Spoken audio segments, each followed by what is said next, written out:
Alright, Doctor Who Season 9, Episode 3, Under the Lake. And this is Doctor Who telling a real ghost story. These creatures in this episode are actually ghosts. I mean, technically, they're not actually ghosts. They're probably actually something different. But by definition, these people, these creatures, these beings, these spirit things are ghosts. And the Doctor has never seen actual ghosts before. And he's so excited about them. And some of the best episodes are when the Doctor sees something that he's never seen before. Although the Doctor has been in similar situations, such as the Impossible Planet, the Hungry Earth, and the Rebel Flesh. The TARDIS lands in some sort of base of operations where there are humans, military and scientific, and they've uncovered some dangerous mystery, and the Doctor has to help them solve the mystery and save everyone. There was an article that I read online yesterday comparing those two-part stories to Under the Lake, but that those stories opened up larger philosophical debates in their second episode. The value of faith in the Satan pit, the possibility of coexistence in cold blood, and the nature of identity in the Almost People. But maybe the next episode, episode 4, Before the Flood, will be some sort of philosophical touch on the nature of the afterlife. Okay, but let's talk about the creatures themselves. It's established that there's something electromagnetic about them.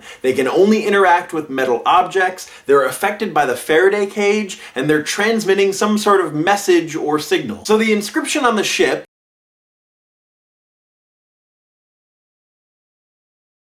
putting those words into the head of anyone who reads the inscription. So then the ghosts start attacking everyone, except for the interpreter, because he's never been inside the ship to read the words. When I want to go on the ship, why won't you let me do anything fun like read weird alien scribbles or whatever? Dude, it saved your life and no one else seems to notice. I mean, really, if you notice in that scene where the Doctor is talking about hearing the words for the first time and expecting it not to be that, the interpreter starts to raise his hand, but then the Doctor cuts him off because he assumed that everyone had read the inscription and that everyone was affected. So yeah, that has something to do with the solution of the problem, I just don't know what. I loved the pacing of this episode. Like I said before, I feel like with a two-part episode, it's kind of annoying that you have to wait another week to get a conclusion, but it really helps without having to rush to get to the end of a 48 whatever minute mark. There's an impossible adversary, the Doctor is excited because he's seeing something that he's never seen before, and for having a pretty substantially large cast,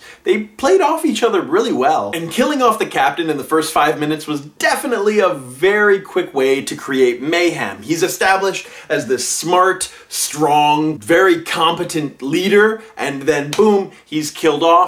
And now he's a villain. The "it's okay, I understand you're an idiot" line, the more intelligent through osmosis line, the sympathy cards, Capaldi is killing it this season. There was a moment near the end of the episode where I forgot that it was a two-parter, and I thought the Doctor was just gonna pop back, stop the flood, save the alien, fix everything, and then pop back and be like, "Hey guys, this is what I did," and have it done all off camera. But apparently all he did was go and die and become a ghost, so that's a thing. And my big question for this episode is sonic glasses. Still. No, actually, my big question is an oil company? Really? In the 22nd century? It's hard to believe that there's still oil left. It's even harder to believe that the humans are still using oil in the 22nd century. No, sorry, for real this time, my big question is, what's the deal with the ghost Doctor? Let's check the facts. 9 times out of 10, when the Doctor dies, he regenerates. Well, Tennant's hand and Lake Silencio, so 12 out of 14, so simplified to 6/7. So we should assume that whenever something kills him, he will regenerate. So why is he a ghost? Well, let's assume that he goes back before the flood, finds out how the ghost creatures are created and what for, and then creates a version of himself without having to die. Maybe he needs the Capaldi ghost version of himself sometime in the future for underwater purposes, maybe? So how does he find a way to stay alive and dead at the same time? Schrodinger's Capaldi?